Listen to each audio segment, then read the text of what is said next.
नमस्कार, स्वागत छ दर्शकवृन्द यहाँहरूलाई कार्यक्रम इस्यु अफ द डेमा म Rohan Shrestha. Issue of the day को आजको यस श्रृङ्खलामा हामी विश्वमा देखिएको शक्ति सङ्घर्षको विषयमा आज हामी केन्द्रित बन्न गइरहेका छौँ, किनभने भर्खरै मात्रै यति बेला चाहिँ युएन महासभा भइरहेको छ र युएन महासभाकै दौरानमा पनि जस्तो किसिमबाट चाहिँ क्वाड्रिलेटरल सेक्युरिटी डायलग भनेर अमेरिका, त्यस्तै गरेर जापान, अस्ट्रेलिया, भारतको एउटा किसिमको गठबन्धन छ। यो अलायन्सको कारणले गर्दाखेरि पनि यति बेला युएन महासभा चाहिँ चर्चामा आएको छ र त्यो सँगसँगै नेपाललाई पार्ने प्रभाव भनेर पनि यति बेला ठुलो क्वेसन मार्क चाहिँ लागिरहेको छ। किनभनेदेखि यति बेला एमसीसी लगायतका कुराहरू, आइपीएस लगायतका कुराहरू, यतातिर बीआरआईका कुराहरू, विभिन्न कुराले गर्दाखेरि चाहिँ नेपाल पनि गिजोलिएको अवस्थामा चाहिँ रहेको छ। आखिर चुरो समस्या यी नै हुन् जसरी विश्वले चाहिँ नेपालमा खेल्न खोजिरहेका छन् भनेर बुझिरहेको छ। यो नै हो अथवा भित्री रूपमा के छ त्योदेखि बाहेक आएर हामीले चाहिँ यसलाई त्यति धेरै हवा पनि बनाउनु जरुरी छैन लगायतका विषयमा आज हामी कुराकानी गर्नेछौँ। तर कुराकानी गर्नको लागि हामीले यहाँहरूलाई हामीसँग स्टुडियोमा उपस्थित हुनुभएको अतिथि चिनाउनुभन्दा अगाडि यो एउटा रिपोर्ट हामीले तयार गरेका छौँ विश्व शक्ति सङ्घर्षलाई लिएर र त्यसमा नेपाललाई पार्ने प्रभाव लगायतको विषयलाई लिएर चाहिँ थोरै विषय उठान गर्न खोजेका छौँ। त्यो रिपोर्ट यहाँहरूमा आज प्रसारण गरिसके पश्चात आज उपस्थित हुनुभएको अतिथिसँग हामी यसै विषयमा रहेर कुराकानी गर्नेछौँ।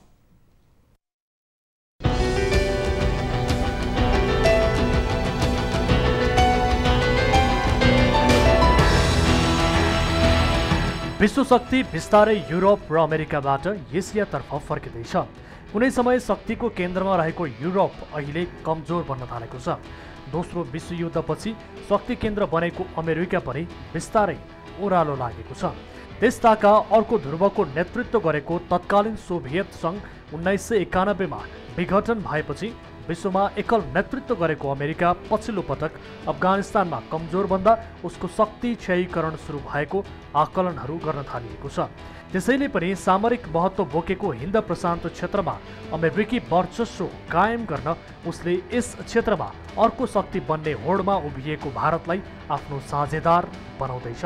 दोस्रो विश्वयुद्धपछि नै अमेरिकाको जापानसँग सुरक्षा सहकार्य रहँदै आएको छ। अस्ट्रेलिया पनि जोडिन पुगेपछि हिन्द प्रशान्त क्षेत्रमा चीनको वर्चस्व रोक्ने अमेरिकी रणनीतिले आकार लिने जानकारहरू बताउँछन्। त्यसैले पनि क्वाड्रिलेटरल सेक्युरिटी डायलग क्वाडलाई चीन घेर्ने रणनीतिका रूपमा बुझ्न थालिएको छ। अमेरिका, भारत, जापान र अस्ट्रेलिया सम्मिलित क्वाडलाई स्वतन्त्र र खुल्ला हिन्द प्रशान्त क्षेत्र सम्वर्धनको उद्देश्य भनिएको छ। यसको औपचारिक बैठक संयुक्त राष्ट्रसङ्घको 76औं महासभाकै पेरिफेरीमा अमेरिकाले क्वाड बैठक आयोजना गर्यो। त्यसमा हिन्द प्रशान्त क्षेत्रका भारत, जापान र अस्ट्रेलिया सामेल छन्। हुन त सन् 2004 मा सुनामीले एसियाली मुलुकहरू प्रभावित बन्दा एक आपसमा सहयोगको नाम दिएर सुरु भएको क्वाड 2006 र 2007 मा पुनः सक्रिय बनाइयो। तर क्वाडका साझेदार अस्ट्रेलियाले चासो नदिँदा क्वाड निष्क्रिय जस्तै बन्यो। 2017 पछि पुनः क्वाड सक्रिय रहेको छ। क्वाडसँगै अहिले अमेरिका, बेलायत र अस्ट्रेलिया बीचको त्रिदेशीय सुरक्षा गठबन्धन ओकस पनि सक्रिय बनेको छ। यो गठबन्धन नितान्त सुरक्षासँग जोडिएको छ। यसबाट चीन मात्र होइन, फ्रान्स र अमेरिकासँग पनि चिडिएको छ। फ्रान्सले अमेरिका र चीनबाट आफ्नो कूटनीतिज्ञलाई फिर्ता नै बोलायो। अर्कोतिर चीन पनि सशङ्कित बनेको छ। आफू घेर्ने रणनीति अनुरूप नै नयाँ गठबन्धनहरू बनेकोमा चीन चिन्तित छ। हिन्द प्रशान्त क्षेत्रमा अमेरिकी चासो। एसियाको कूटनीतिक वातावरण सन् 2017बाट फेरिएको छ। एकातिर अमेरिका कमजोर बन्दै गएको छ भने अर्कोतिर चीन उदयमान शक्तिको रूपमा अघि बढेको छ। त्यसैले अमेरिकी चाहना अस्ट्रेलियादेखि जापानसम्मको हिन्द प्रशान्त क्षेत्रमा चीनको प्रवेशलाई निषेध गर्न आफ्नो पकड कायम गर्न चाहन्छ। त्यसैले उसले अस्ट्रेलियासँगै दक्षिण एसियाली राष्ट्र भारतलाई आफ्नो साझेदारी मानेको छ। चीनको सामुद्रिक र हिमालय क्षेत्रमा सैन्य गतिविधिलाई नजिकबाट नियाल्ने गरी 4 देशको गठबन्धन बन्दै गएको हिन्द प्रशान्त मामिलाका जानकारहरू बताउँछन्। नेपालमा प्रभाव। चीनले दक्षिण एसिया सहित विश्वमा बढाउँदै गएको शक्तिलाई अमेरिका सहित भारतले रोक्न चाहेको छ। अमेरिकाले हिन्द प्रशान्त क्षेत्रसँगै हिमाली क्षेत्रमा पनि चीनले प्रवेश गर्न नपाओस् भन्ने चाहना राखेको छ। पछिल्लो पटक अफगानिस्तानबाट बाहिरिएको अमेरिका नेपाल जस्तो मुलुकलाई नजिकबाट नियाल्दैछ। नेपालमा आफ्नो प्रभाव कायम गर्न उसले प्रयासहरू जारी राखेको छ। यसमा भारतको पनि इच्छा कायमै छ। त्यसैले अबका दिनमा नेपालले कूटनीतिक वृत्तमा फुकेर पाइला चाल्नुपर्ने आवश्यकता छ। शक्ति सङ्घर्षको यो थोरै विश्लेषण हामीले राखिहाल्यौँ र यो शक्ति सङ्घर्षमा नेपाल लगायतको विषय यति बेला आज हामी उठान गर्नको लागि जाँदैछौँ। त्यसको लागि आज हामीसँग पूर्व जनरल हुनुहुन्छ डाक्टर केशर बहादुर भण्डारी हुनुहुन्छ र उहाँको विषयमा थोरै बताउनु पर्दाखेरि उहाँ चाहिँ अफगानिस्तानमा UN मिलिटरी एडभाइजरको रूपमा पनि हुनुहुन्थ्यो भनेदेखि अफगानिस्तानका कुराहरू त्यस्तै गरेर अफगानिस्तान र नेपालसँग जोडिएर ती कुराहरूलाई हामीले थोरै उठाउनेछौँ भनेदेखि UN मा नेपालको प्रेजेन्स लगायतका विषय यति बेला चाहिँ आज हामी उठाउने प्रयास गरिरहेका छौँ। डाक्टर साहब स्वागत छ यहाँलाई। नमस्ते डाक्टर साहब, मैले सुरुमै अलिकति भूमिकाको दौरानमा भनिहालेँ UN मा नेपालको प्रेजेन्स त्योदेखि बाहेक आएर यो पालिको UN लाई हेर्ने हो भनेदेखि नरेन्द्र मोदीको भाषण जुन तरिकाले आयो त्यसदेखि बाहेक आएर चाहिँ एउटा सार्कको लागि बैठक बस्न सकेन भने उतातिर क्वाड भनेर जुन रहेको छ quadrilateral security dialogue America Japan Australia र इन्डियाको यो अलायको पनि बैठकहरू बस्यो। यी कुराहरूलाई मध्यनजर गर्ने हो भनेदेखि नि नेपालको UN प्रेजेन्स र UN मा भएका ती साइडलाइन वार्ताहरूलाई अलिकति एनालिसिस गरौँ न, कस्तो रह्यो, कसरी एनालिसिस गर्ने सर भनेर। अब हाम्रो नेपालको कूटनीतिक भनौँ अब इन्टरनेसनल इङ्गेजमेन्ट भनौँ, अब UN पनि इन्टरनेसनल इङ्गेजमेन्टको एउटा महत्त्वपूर्ण पाटो हो। हामीहरू चाहिँ नि विगत धेरै वर्षदेखि साह्रै कमजोर अवस्थामा हाम्रो उपस्थिति हुन थाल्यो UN मा र इभन अन्तर्राष्ट्रिय कूटनीतिक मामलामा अति नै चाहिँ कमजोर हिसाबमा हामीहरू प्रस्तुत हुन थाल्यौँ, किनकि हाम्रो एउटा कन्सिस्टेन्ट पोलिसी पनि भएन। अब एउटा भन्छ नन एलाइनमेन्ट चाहिँ एउटा बोल्छन्, त्यो चाहिँ छोड्दैनन्, तर व्यवहारमा त्यो पनि छैन। कस्तो विडम्बना छ भनेदेखि हाम्रो नेपालको स्ट्यान्ड, नेपालको पोलिसी, नेपालले अन्तर्राष्ट्रिय क्षेत्रमा आफूलाई कसरी चाहिँ नि प्रस्तुत गर्ने र नेपालको एजेन्डा के हो र हामीले के गर्न सक्छौँ, हाम्रो स्ट्रेन्थ के हो, यस्ता चिजहरू हामीले कहिले पनि देखाउन सकेनौँ। अब कूटनीति भनेको जिब्रो चपाउने र दाँत घिच्याउनेलाई कूटनीति भन्न थाल्यौँ। हाम्रो मान्छे त्यहाँ पुग्न साथै एकदमै दाँत घिच्याइहाल्ने, अब नमस्ते गरेर पुग्ने ठाउँमा चाहिँ नि फुट्टे छुलास गरेर चाहिँ झुक्दिने, मतलब धेरै कुरा छ नि, बडी ल्याङ्ग्वेज भन्छ दुनियाँ थोक हो पनि होइन पनिमा जाने, आफ्नो स्ट्यान्ड राख्न नसक्ने, त्योभन्दा पनि साह्रै कमजोर कि आफूमा जब भित्र चाहिँ नि बल छैन अथवा चाहिँ दम छैन भने प्रस्तुति त्यस्तै हुन्छ। त्यो हिसाबमा हामी चाहिँ नि अलिकति कतिपय बेला त लाजलाग्दो किसिमको देशको अस्तित्वमै एउटा चाहिँ धप्पा लाग्ने त्यो किसिमको प्रस्तुत हुन थालेछौँ। यसपालि त झन् अचानक रूपमा चाहिँ हाम्रो उपस्थिति त जनाइएको अवस्था रहेको छ। झन्डै झन्डै नजनाएको बेला थियो नि त करिब करिब, किनकि त्यहाँको राजदूतले नै चाहिँ नि प्रतिनिधित्व गर्ने भन्ने पनि करिब करिब 90% जस्तो त्यो भइसकेको थियो। अब रातारात चाहिँ नि अब डाक्टर नारायण के भयो, डाक्टर नारायण खड्काले नियुक्ति गरियो। अब त्यो पनि कदम अति एमेच्योर कदम हो। अब त्यस्ता किसिमको कदमले कुनै पनि देशको इज्जत जोगिने भन्ने मैले देख्दिनँ। अब UN को चाहिँ नि जनरल एसेम्ब्लीमा अब तपाईँहरूले कति थाहा छ कुन प्रोटोकलको मान्छेले त्यहाँ भाग लिने त्यही अनुसारको त्यहाँ इज्जत दिन्छ कि, किनभने प्रोटोकल हेरिकन कति ठाउँमा चाहिँ नि एस्कर्ट गरेर त्यो पोडियमसम्म लगिदिन्छ अनि उसकोले पढ्ने कुरा राखी पनि दिन्छ। अब कति मान्छेलाई नाम भन्छ फुरुफुरु आउँछ, आफ्नै खल्टीबाट झिक्छ, पढ्छ, जान्छ। र कुनै मान्छेलाई तामझाम यति धेरै हुन्छ कि जस्तो अमेरिकाको राष्ट्रपति, अब त्यस्तै अब इभन इन्डियाको चाहिँ प्रधानमन्त्री मैले अहिले भन्नु खोजेँ, अर्थात् सी जिनपिङ आएको भएदेखि अमेरिकाको राष्ट्रपति र सी जिनपिङको चाहिँ यदि सम्बोधन लाइभ हुँदो हो त त्यहाँको तामझामै अर्को हुन्थ्यो कि। अमेरिकाको राष्ट्रपतिको त पहिलो सम्बोधन यसै सेक्युरिटीदेखि लिएर 1-2 किलोमिटर परदेखि नै तामझाम हुन्छ, त्यहाँ मान्छे जान नपाउने आदि इत्यादि हुन्छ। त्यो मैले देखेको हुँदाखेरि। अब चाइनाको चाहिँ सी जिनपिङ आए त्यस्तै तामझाम हुन्थ्यो। अब भारतको मोदी आउँदाखेरि पनि त्यस्तै तामझाम हुन्छ।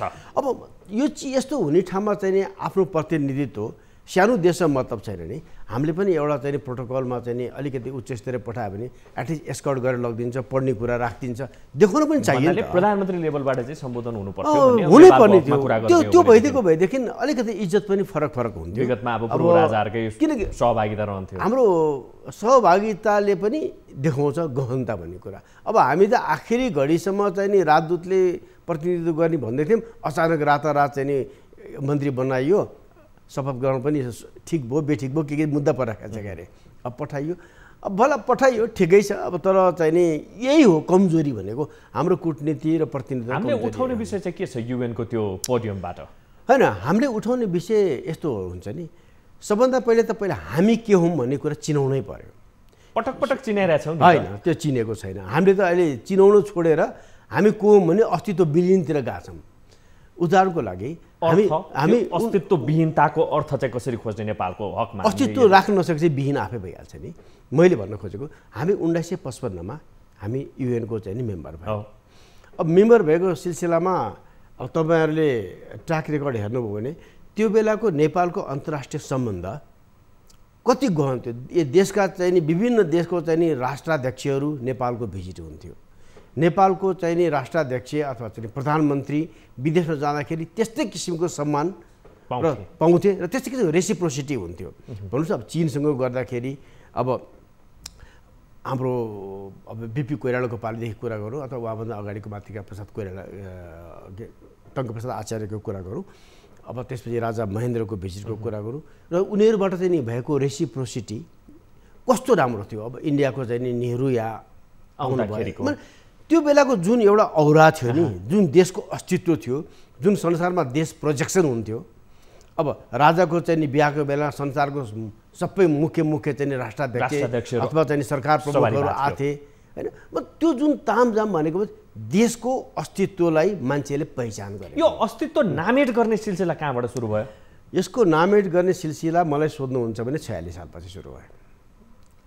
46 प्राप्तिसँगै बहुदल भन्दा पनि जुन परिवर्तन आयो नि, अब यिनीहरूमा चाहिँ यो पनि सबै मैले एमेच्योर डिप्लोमेसी भन्छु, अहमता बढ्यो, राजासँग प्रतिशोधको भावना राखे, देशलाई भन्दा पनि उनीहरूको पार्टीगत हिसाब अहमता यो चिजकै खेलबाड हुन थाल्यो र फेरि अनि उनीहरूको त्यसपछि चाहिँ नि पार्टीभित्रको उनीहरूको जुन एउटा झगडा अथवा कलह जुन सुरु गरे, त्यसपछि सबै देशको एटेन्सन त्यही 2-4वटा पार्टी र तिनीहरूको झगडा खुराफातमा देशको जम्मै रिसो खर्चियो र देशको अस्तित्व चाहिँ नि बिस्तारै कम्प्रोमाइज हुन गयो। मान्छेले पनि वास्ता गर्न छोडे, हामीले आफ्नो इज्जत राख्न पनि सकेनौँ र त्यसपछि कम्प्रोमाइज हुँदै आयो।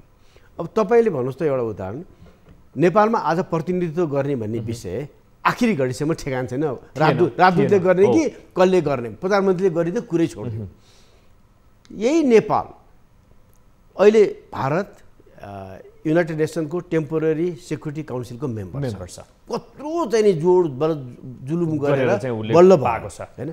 हामीहरूले नेपालले त्यो बेला 1969-70 मा पहिलोपल्ट, 1988-90 मा दोस्रो पटक हामीहरू युएन सेक्युरिटी काउन्सिलको टेम्पोररी मेम्बरशिप हामीले दुईचोटि लागि किङ वीरेन्द्रको चाहिँ कन्ट्रिब्युसन महेन्द्रको र त्यसपछि आएर चाहिँ पछिल्लो समयमा किङ वीरेन्द्रको नेपालको त्यो स्ट्याटस त्यो औकात थियो कि त्यो इन्टरनेसनल फोरममा देखिने त्यसरी हो नि त। त्यो गर्न सक्नु पर्यो। अब त्यो चिजहरू त हामीले त डामेटै गरिदिउँ। अब त त्यो चिज सोच्न पनि सक्दैनन् यिनीहरूले, हामीलाई पत्याउँछ र भनेर आफूले आफैमा यति निरीहता देखाउन थाले कि त त्यो गर्न सक्नेले औकातै गुमाइसक्यो। औचित्य नै के रह्यो त भन्ने कुरा औचित्य के रह्यो? औचित्य होइन, औचित्य एचिभै गर्न नसक्ने भए यिनीमा त्यो हिम्मतै छैन अहिले आएर। मतलब यति बिना देशको अस्तित्व डाइल्युट गरिदियो कि आज मान्छे बत्याउनु पनि छोडे र हामीले त्यो चिज फेरि उठान गर्न पनि सकेनौँ।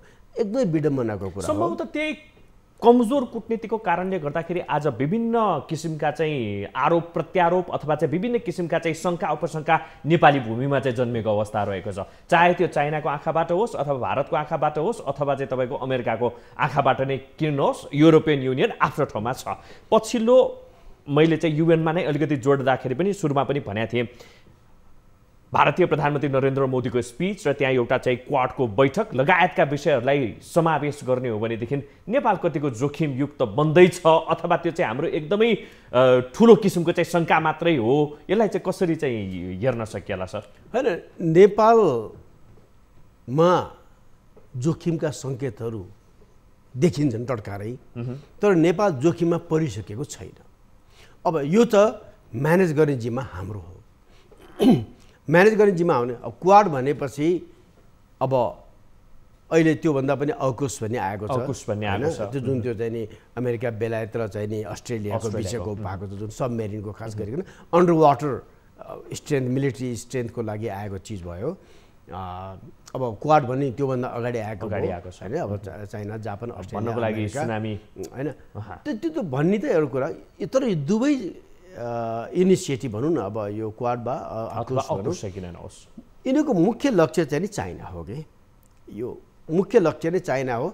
चाइनालाई अब चाइना त एग्रेसिभ रूपमा चाहिँ नि खास गरी इकोनोमिकली एग्रेसिभ रूपमा संसारभरि फैलिन थालेको छ र चाहिँ नि मिलिट्रीले पनि चाइना पनि बलियो भइरहेको छ, मिलिट्रीले पनि पर्दाखेरि देखाउन थालिरहेको छ, विभिन्न बेसहरू पनि खडा गरिरहेको छ र त्यसलाई कन्टेन गर्ने नै अब अमेरिकाको नेतृत्वमा यो सबैलाई चाहिँ नि यो पहलहरू आएका हुन्।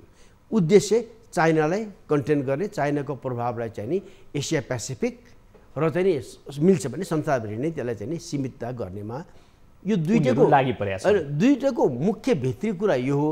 अब त्यसको अलावा चाहिँ नि अरू धेरै कुराहरू पनि छन्, त्यसमा राम्रा पनि छन्, अब सबैलाई खुसी पार्ने इस्युहरू पनि छन्। चाइनाप्रति विश्व सम्प्रदायको एउटा ठुलो हिस्सा चाहिँ चिडिनुको कारण चाहिँ के हो? मात्रै ऊ इकोनोमिकली सस्टेन हुँदैछ, इकोनोमिकली सुपर पावर हुँदैछ मात्रै हो, अथवा चाहिँ मिलिटरी रूपमा चाहिँ ऊ चाहिँ अग्रेसिभ रूपमा आउँदैछ मात्रै हो, अथवा चाहिँ चाइनाको इन्टेन्सनले पनि त्यसमा काम गरेको छ? जसरी हामीले चाहिँ सर्फेसियल ढङ्गबाट बुझिरहेका छौँ, चाइनाको इन्ट्रेस्ट त्यो मात्रै छैन भनेर बुझ्ने, कसरी यो अलिकति निटिगिटीमा जाँदा के होला सर? निटिगिटी भन्दा मोटो मोटो कुरा पनि बुझे पुग्छ।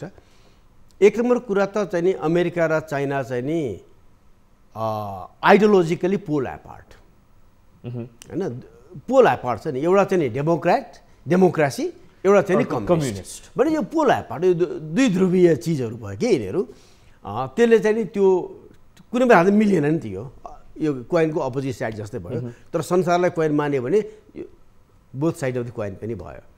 एक नम्बर कुरा चाहिँ नि यो आइडियोलोजिकल समस्या भयो। दुई नम्बर कुरा इन्टरनेसनल रिलेसन्स भनेपछि के, हिजोका दिनसम्म बाइपोलर देश थियो, रसिया र चाहिँ अमेरिका थिए होइन, कोल्ड वारको बेलामा। अब रसिया चाहिँ नि अब विखण्डित भएपछि अथवा रसिया चाहिँ नि कमजोर भएपछि युनिपोलर वर्ल्ड भयो, अमेरिका मात्रै सुपर पावर भयो। अब त्यसपछि अब अहिले चाहिँ नि फेरि के भयो, चाइना, रसिया पनि छ, चाइना पनि त्यत्तिकै बलियो भएर आउन थाल्यो। अब इन्टरनेसनल अब रिलेसन्स ग्लोबल पोलिटिक्समा के हुन्छ भने, म शक्तिशाली छु, मेरो प्रभाव सबैतिर छ भने मैले अरूलाई आउन दिन्न। यो स्ट्यान्डर्ड प्र्याक्टिस हो।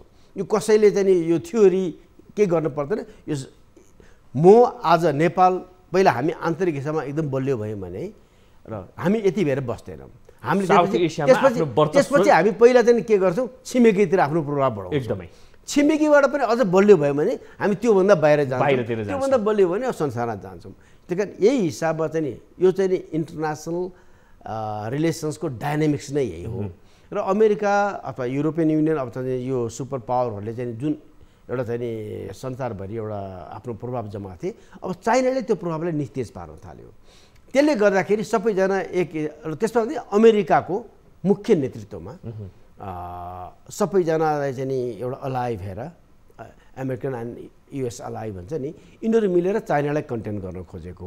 अब समस्या कहाँनिर छ भने त्यति गर्दामा चाइना कन्टेन हुने जस्तो देखिँदैन। उसको जति चाहिँ नि भिजनरी प्रोजेक्ट्सहरू आएको छ, जस्तो बिआरआईको कुरा गरौँ, यसका प्लस माइनस धेरै छन्। हरेक देशले बिआरआईलाई कसरी इन्टरटेन गर्ने भन्ने कुरा आफ्नै स्ट्राटेजी बनाउनु पऱ्यो, आफ्नै सोच, आफ्नै योजना बनाउनु पऱ्यो। अब जे दिन्छ त्यो गार्बेज लिन चाहिँ जरुरी छैन। अब बिआरआई यति एग्रेसिभली आएछ र इकोनोमिक इङ्गेजमेन्ट यस्तोसँग आएछ चाइनाको, जुन चाहिँ नि अमेरिका र युरोपियन युनियनलाई अप्ठ्यारो पर्न लागेछ। खास समस्या चाइनाको फेरि स्ट्रेन्थ कहाँनिर पऱ्यो भने, अमेरिका, युरोपियन युनियन यिनीहरूको चाहिँ नि ह्युमन राइट्सको कुरा गर्छन्, अनि विभिन्न चाहिँ नि फ्रिडमको कुरा गर्छन्, डेमोक्रेसीको कुरा गर्छन्। त्यस्तो देशमा जुन ठाउँमा अलिकति त्यो चिजहरू कम्प्रोमाइज भएको छ, अमेरिका र युरोपियन युनियनहरू त्यसमा जाँदैनन्, उनीहरूलाई बन्देज गर्छ उनीहरूको नीतिगत हिसाबमा। चाइनालाई फ्री छ, जहाँ जहाँ उनीहरूले चाहिँ नि जान नसक्ने ठाउँ छ चाइना जान्छ फेरि सजिलोसँग, चाइनालाई बन्देज छैन। त्यही कारण चाइनाले चाहिँ नि अन्तर्राष्ट्रिय जगतमा प्रभाव पार्न सक्यो के भने, अमेरिका र युरोपियन युनियनहरूको जुन विभिन्न नीतिगत हिसाबमा जहाँ उनीहरू प्रवेश गर्न सक्दैनन्, जहाँ उनीहरूलाई बन्देज छ पहिभरिका आधारमा, त्यो ठाउँमा चाइना सजिलोसँग पुग्छ। यसले गर्दाखेरि चाइना चाहिँ अहिले संसारमा चाहिँ नि जाँदै पुग्न सक्यो कारण त्यो हो। सम्भवतः त्यसैको कारणले गर्दाखेरि चाहिँ नेपाल चाहिँ सबैको आँखाको नानी भनौँ अथवा तारो भनौँ यो चाहिँ बन्यो भनेर चाहिँ भनौँ है, एउटा ककपिट कि यहाँ बसेर चाहिँ चाइनालाई चाहिँ वाच गर्ने अनि चाइनाले चाहिँ यहाँ बसेर इन्डिया र अमेरिकालाई वाच गर्ने भूमि बन्यो। त्यो चाइनाले त होइन, जस्तो तपाईँको अमेरिकाले चाहिँ नि 1946तिरै होला यहाँको एमएससी खोल्नुभन्दा अगाडि चाहिँ नि स्टेटमेन्ट निकालेको थियो, नेपाल चाहिँ नि एसियाको ककपिट हो जसले चाहिँ चाइना र इन्डिया दुवैजनालाई निहाल्नलाई चाहिँ उपयुक्त ककपिट हो भनेर अमेरिकाले भनेको हो। र त्यसको चाहिँ नि अलिकति 1 वर्ष जस्तो पछाडि इन्डियाले एम्बेसी खोल्यो, भारत स्वतन्त्रता हुनुभन्दा अगाडि एम्बेसी खोल्यो भने ककपिट चाहिँ नि अमेरिकन टर्मिनोलोजी भयो।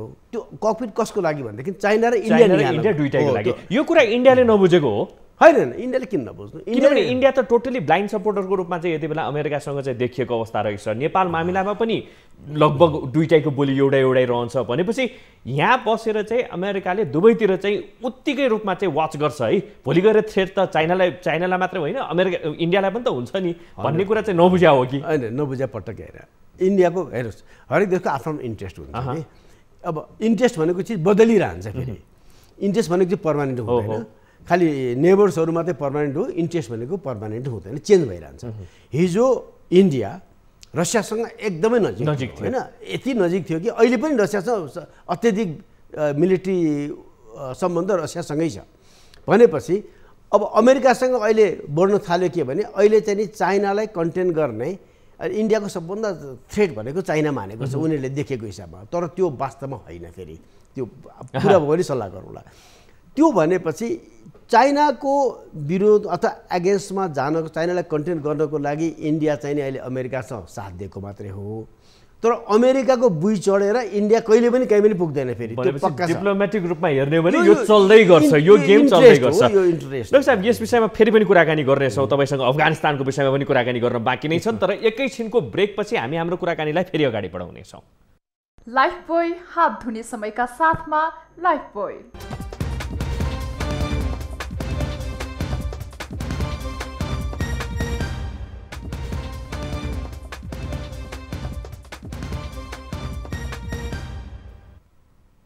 पुनः स्वागत छ यहाँहरूलाई इस्यु अफ द डेमा। आज हामीसँग हुनुहुन्छ डाक्टर केशर बहादुर भण्डारी र हामी कुराकानी गरिरहेका छौँ नेपालको कूटनीतिक मामिलाको विषयमा। पुनः स्वागत छ यहाँलाई। हामीले ब्रेकमा जानुभन्दा अगाडि अलिकति थोरै यो नेपालको अरू देशहरूसँगको सम्बन्धलाई लिएर थोरै कुराकानी गरेका थियौँ। अलिकति क्वाडमा मलाई छिर्न मन लागिरहँदाखेरि यतातिर अमेरिका, अस्ट्रेलिया, जापान र भारतको एउटा किसिमको क्वाड्रिलेटरल सेक्युरिटी डायलग बनेको छ, जसको अन्तर्गतमा आइपिएस पनि छ, इन्डो पेसिफिक स्ट्राटेजी पनि छ। उनीहरूले एउटा मिलिटेन्ट फोर्सलाई चाहिँ चाइनालाई हेर्नको लागि बनाइरहेको छ र अर्कोतिर चाहिँ चाइनाले पनि हिमालय क्वाड भनेर चाहिँ यस्तो किसिमले चाहिँ एउटा स्ट्राटेजी सोचिरहेको छ। इभन दो त्यो इम्प्लिमेन्ट भइसकेको अवस्था चाहिँ छैन, तर पाकिस्तान, नेपाल, चाइना लगायतका मुलुकहरू राखेर चाहिँ यतातिर काउन्टर दिनको लागि चाहिँ खेल्न खोजिरहेको छ, जसको कारणले गर्दाखेरि चाहिँ नेपाल चाहिँ अब चाहिँ मिलिटरी रूपमा चाहिँ चेपुवामा पर्न थाल्यो। एमसिसी त एउटा सुरुवातको बिन्दु मात्रै हो भन्ने किसिमका चाहिँ एनालिसिस भइरहेको छ। यो एनालिसिस भित्रको सत्यता कतिसम्मको छ अथवा छैन? प्रयास भनेको अब आफ्नो आफ्नो चाहिँ राष्ट्र, बलियो राष्ट्रले आफ्नो आफ्नो चाहिँ प्रभाव जमाउनलाई अनेक किसिमको प्रभाव अथवा प्रयासहरू त हुन्छ, इनिसिएटिभ्सहरू। जस्तो एउटा उदाहरण लागि भारतले शान्ति सेना अथवा युएन पिस किपिङलाई चाहिँ उसले रिजनल अम्ब्रेलामा लगौँ भनेर पहल गर्दैछ। धेरै वर्ष भइसक्यो। मतलब साउथ एसियाको रिजनल अम्ब्रेलामा चाहिँ नि हामी शान्ति सेनामा पार्टिसिपेट गरौँ। जस्तो चाहिँ अफ्रिकामा पनि रिजनल अम्ब्रेला छ, विभिन्न ठाउँमा रिजनल अम्ब्रेला गरेको छ। अब रिजनल अम्ब्रेला भनेपछि भारतले नेतृत्व गर्ने कुरा भयो। अब तर त्यो रिजनल अम्ब्रेलामा चाहिँ माइनस पाकिस्तान गरेको छ। फेरि भने यस्तो इन्ट्रेस्टहरू भइरहन्छ, नहुने कुरा होइन। अब जुन तपाईँले भन्नुभयो अब हिमालयन क्वाड भन्ने कुरा, अब सायद कसैले पहल गरे हुनसक्छ, तर हामी के हुने र हामीले के गर्ने हाम्रो जिम्माको कुरा भयो। हामी कुनै पनि यस्तो अलायन्समा हामी जान मिल्दैन, पर्टिकुलर मिलिट्री अलायन्समा त हामी कोहीसँग पनि जान मिल्दैन। हाम्रो नन अलाइन फरेन पोलिसी छ। अब नन अलाइन फरेन पछि अहिलेका मान्छेका बुद्धि त होइन, हाम्रो लागि त पृथ्वीनारायण शाहको दिव्य उपदेशकै चाहिँ नि एउटा मूल कडीको रूपमा हेर्नुपर्छ हामीले। त्यहाँ हामीले चाहिँ नि सबैसँग सम्बन्ध ठिकठाक राख्ने, अरूको स्वार्थलाई चाहिँ नि हाम्रो कारणबाट दखल नहुने ग्यारेन्टी हामीले गरिदिनुपर्छ, यदि क्षमता हामी कहाँ छ पनि। अन्यथा सबैसँग चाहिँ नि भएको बेस्ट अफ द रिलेसनबाट म्याक्सिमम बेनिफिट लिने हाम्रो स्ट्राटेजी त्यो हो। हाम्रो फरेन पोलिसी त्यस्तो हुनुपर्छ, फरेन इनिसिएटिभ त्यस्तो हुनुपर्छ हाम्रो, र चाहिँ नि हाम्रो इन्टरनेसनल रिलेसनको गाइडलाइन चाहिँ त्यो लाइनमा जान्छ। यो समदुरीको कुरा गरिरहँदाखेरि कता कता समदुरीकै भावको कारणले गर्दाखेरि पनि नेपाल पछाडि परेको हो कि भन्ने पनि एउटा तबकाको चाहिँ विश्लेषण छ। यसलाई कसरी चाहिँ हेरिएको छ, कसरी चाहिँ विश्लेषण भइरहेको छ त भनेर भन्दाखेरि यही समदुरीको भावको कारणले गर्दाखेरि एकले अर्काको देशलाई चाहिँ बेला बेलामा चिड्याउन खोज्ने क्या नेपालले, त्यही कारणले गर्दाखेरि चाहिँ नेपाल पछाडि परेको, कतै पनि म्याक्सिमम युटिलाइज गर्न नसकेको कारण चाहिँ त्यो पनि हो भन्ने किसिमको विश्लेषण पनि छ। यहाँ हाम्रो मान्छेले शब्द चयन गरी नै बहुत एमेच्योर ढङ्गबाट शब्द चयन गरिदिन्छन् कि समदूरी, अब इक्विडिस्टेन्स हैन, अथवा चाहिँ नि इक्विप्रोक्सिमिटी, अब यो दुई चारवटा चाहिँ नि शब्द कुन चाहिँ एउटा पढाइ लेखा मान्छेले चाहिँ फ्याट बोल्छ, ओहो त्यसलाई यिनीहरूले चाहिँ बडा भारी भरकम वजनदार शब्दको रूपमा चाहिँ प्रयोग गरिदिने, त्यसको चाहिँ नि इम्प्लिकेसन्स त बुझ्दिन पर्यो नि। नेपालले कोहीसँग पनि इक्विप्रोक्सिमिटी र इक्विडिस्टेन्सको पोलिसी लिएर कहिले पनि हुँदैन। हामी सबैजना फ्रेन्डली रिलेसन्स मात्रै हो हामीसँग नै। अब दूरी राख्न साथै त त्यहाँ समस्या भयो नि त, फेरि कोहीसँग नजिक हुन साथ पनि समस्या भयो नि। त्यही कारण फरेन रिलेसन हामी नजिक र दूरीसँग कुरा गर्ने होइन, बेस्ट अफ द रिलेसनको कुरा गर्न पर्यो। अब यो अङ्ग्रेजी शब्द हो, प्रयोग गरेपछि त्यो अङ्ग्रेजी शब्द बोल्दाखेरि नेपालीमा ठ्याक्कै उल्टा गर्दाखेरि चाहिँ समदुरीका के के गरे जस्तो कुरा गर्छ, त्यो बोल्दाखेरि अब हुँदा हुँदा हामी नकल गर्न त कतै जान्छ भने अब आजकल जहाँ चाहिँ लफडा भन्न थालिसकेका छन् होइन, यो न्युजमा पनि भन्छन्, नेताले पनि भनेको छ यो लफडा भनेको त फिल्मी दुनियाँको गल्लीको न्यून स्तरको भाषा हो नि, अति न्यून स्तरको भाषा हो नि, जुन साधारण बोलिँदैन भन्नाले धेरै कुरा चाहिँ यो शब्दको चयनको कारणले गर्दाखेरि पनि नेपालको सम्बन्धमा असर गरिरहेको छ भनेर तपाईँको मतलब यस्तो प्रयोग गर्नु हुँदैन। हामीले बेस्ट अफ द रिलेसन राख्ने कुरा आयो। अब अरूले खेल्ने भनेको कुरा चाहिँ नि हेर्नुहोस्, खेल्ने भनेको तपाईँ कमजोर भएपछि जसले पनि खेल्छ, तपाईँ बलियो भने खेल्न सक्दैन। तपाईँको कुरा स्ट्यान्ड ठिक छ, तपाईँको चाहिँ नि आफ्नो स्ट्राटेजी ठिक छ, तपाईँको इङ्गेजमेन्टको चाहिँ नि एउटा तरिका ठिक छ भनेपछि आफ्नो कुरा राख्ने हो नि, उसको कुरालाई डिप्लोमेसिया भन्ने चाहिँ अब नाइ नै भन्नु पर्दैन, धेरै तरिका छन्। अब त्यो हामी गर्दैनौँ कि हामी त्यो ढङ्गमा हामी धेरै नै चुकिसकेका छौँ र कमजोर भइरहेका छौँ। दिनानुदिन हामी कमजोर भइराखेका छौँ। नेपाललाई कहाँ पुर्याउँछ? नेपाललाई 3-4वटा चिज सम्भावना छ। अब राजनीतिक अवस्थाको राजनीति अहिलेकै ढङ्गबाट त नेपालको राजनीतिक कोर्स लिँदैन, कुनै पनि सही कोर्स लिँदैन र यहाँ कुनै न कुनै चाहिँ नराम्रो चिज हुन्छ। यहाँ भनौँ न केही नभयो भने पनि के हुनसक्छ भने एउटा सम्भावना देख्छु मैले, एउटा अनियन्त्रित आन्दोलन हुनसक्छ। हाम्रो यो सबै यो राजनीति डिप्लोमेसी यो रिलेसन अब त्यो पनि एउटा सम्भावना छ। 2 नम्बर विदेशीहरूले यही कमजोरी अवस्थामा लिएर आफ्नो स्वार्थको लागि यहाँ क्रीडास्थल बनाइदिन सक्छन्। अब अर्को त्यही सिलसिलामा अब सर्टेन ग्रुपले केही गर्छु भनेर आयो भनेदेखि त्यहाँ नयाँ किसिमको परिवर्तनको लागि पोलिटिकल चेन्जहरू, किन पोलिटिकल चेन्ज नभइकन यो इङ्गेजमेन्ट चेन्ज हुँदैन। त्यस्तो आउँदाखेरि नेपालको भविष्य चाहिँ नि अर्को चाहिँ नि यो लेन्डुप दोर्जे प्रवृत्ति भन्छ नि, व्यापक हाबी छ यहाँ अमेरिकामा।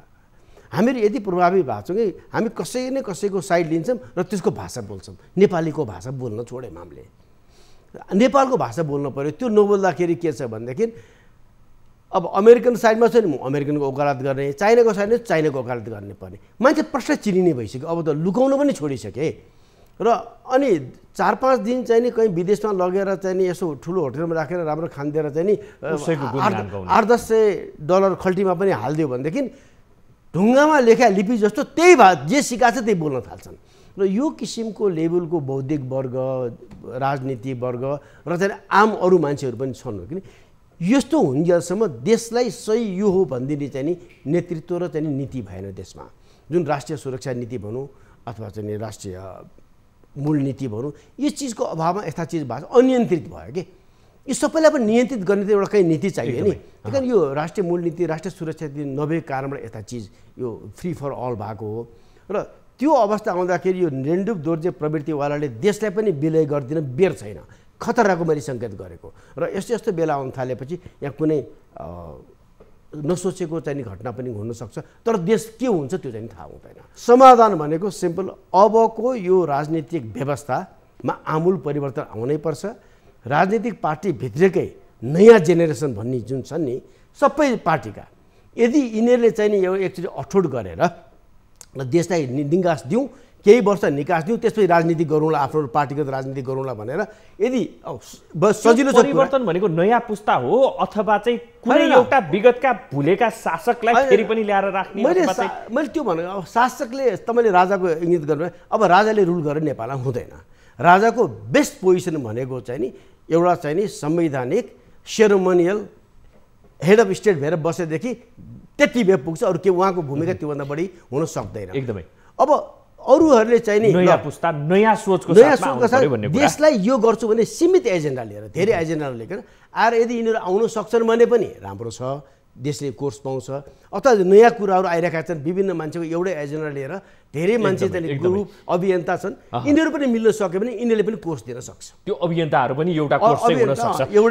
यो जाँदा जाँदै समय एकदमै कम छ। मैले यो अघि नै तपाईँ चाहिँ एडभाइजर पनि हुनुहुन्थ्यो, यो चाहिँ युएन मिलिटरीमा चाहिँ अफगानिस्तान पनि हेर्नुभएको थियो नजिकबाट। अहिले के भनिन्छ भने नि त्यही एमसिसीको कुराहरूलाई जोडेर, यो चाहिँ भू राजनीतिका कुराहरूलाई जोडेर कुनै एउटा सेना आउँछ, नेपालमा बुट बजार छ लगायतका कुराहरू चाहिँ सुनिन्छ। नेपालको भू राजनीति र अफगानिस्तानको भू राजनीतिलाई हामीले जोडेर हेर्न मिल्छ कि मिल्दैन? यसलाई चाहिँ अलिकति यस्तो मान्छेले सजिलो कुरा गर्छन् है, त्यो पनि भूपरिवेष्टित, हामी पनि भूपरिवेष्टित, त्यही कारण अफगानिस्तान हामी उस्तै हो भनिदिन्छौँ। त्यो कोही कदापि होइन। अफगानिस्तानलाई 7वटा देशले घेरेको छ कि, नेपाललाई त दुईटा देशले घेरेको छ। र नेपाल त फेरि आफै नेपालभित्र पनि हामी आफै काठमाडौँ त अस्तिसम्म त नेपाल परिवेष्टित थियौँ नि फेरि, एकदमै होइन? काठमाडौँलाई मात्रै नेपाल भन्थ्यौँ, हामी आफैभित्र पनि नेपाल परिवेष्टित थियौँ। अब भूपरिवेष्टित त छँदैछौँ। त्यही कारण अफगानिस्तानको फेरि त्यहाँको चाहिँ नि जो जति चाहिँ जनजाति अथवा चाहिँ त्यहाँको ट्राइबल्सहरू छन्, तिनीहरूको प्रकृति र नेपालको हामी जो जति जनजाति भन्छौँ नि, अब यो पनि डेफिनेसनै गल्ती छ। त्यो अनुसारको हाम्रो यहाँ नेचर, प्रकृति अथवा स्वभाव सबै आमूल एकदमै फरक छ। त्यही कारण हामीले अफगानिस्तानसँग नेपाललाई दाँच्नै मिल्दैन। त्यो यो चाहिँ नि भूपरिवेष्टितको आधारमा फ्याक्टर भन्छन्। अफगानिस्तान त हामीभन्दा धेरै अगाडि धेरै विकास भइसकेका देश। त्यसरी सेनाहरू आयो भने पनि अफगानिस्तानै बनाउँछन् भन्ने किसिमको चाहिँ हवा छर्छ नि बेलामा। यो त जसले जे बोल्नु पनि पाइने ठाउँ भनेपछि बुद्धि विलास गर्न त अहिले जसलाई पनि पाइहाल्छ, गरिन्छ। आधार चाहियो नि, किन त्यसो भनेको? त्यसै आएर बुट बजार्न मिल्छ र मिल्दैन नि त। अफगानिस्तानको परिवेशै फरक छ, अब नेपालको परिवेशै फरक छ। अफगानिस्तान जे भयो नेपालमा त्यो हुन्छ भनेर सोच्नु चाहिँ गल्ती हो, त्यो त्यसो हुँदैन। यहाँ डाक्टर साहब धेरै धन्यवाद, हाम्रो स्टुडियोमा आइदिनु भयो। समय कम थियो, यद्यपि हामीले चाहिँ अफगानिस्तानको थोरै भए पनि पछि कुनै बसाइमा फेरि अफगानिस्तानको विषयमा फेरि त हाम्रा दर्शकहरू सामु राखौँला। यहाँलाई धेरै धेरै धन्यवाद, हाम्रो स्टुडियोमा आइदिनु भयो, आफ्नो विचार राखिदिनु। यहाँलाई पनि धेरै धेरै धन्यवाद। दर्शक यहाँलाई पनि धेरै धेरै धन्यवाद आज हामीलाई साथ दिनुभएकोमा। हेर्दै रहनुहोला न्युज 24 टेलिभिजन। नमस्कार।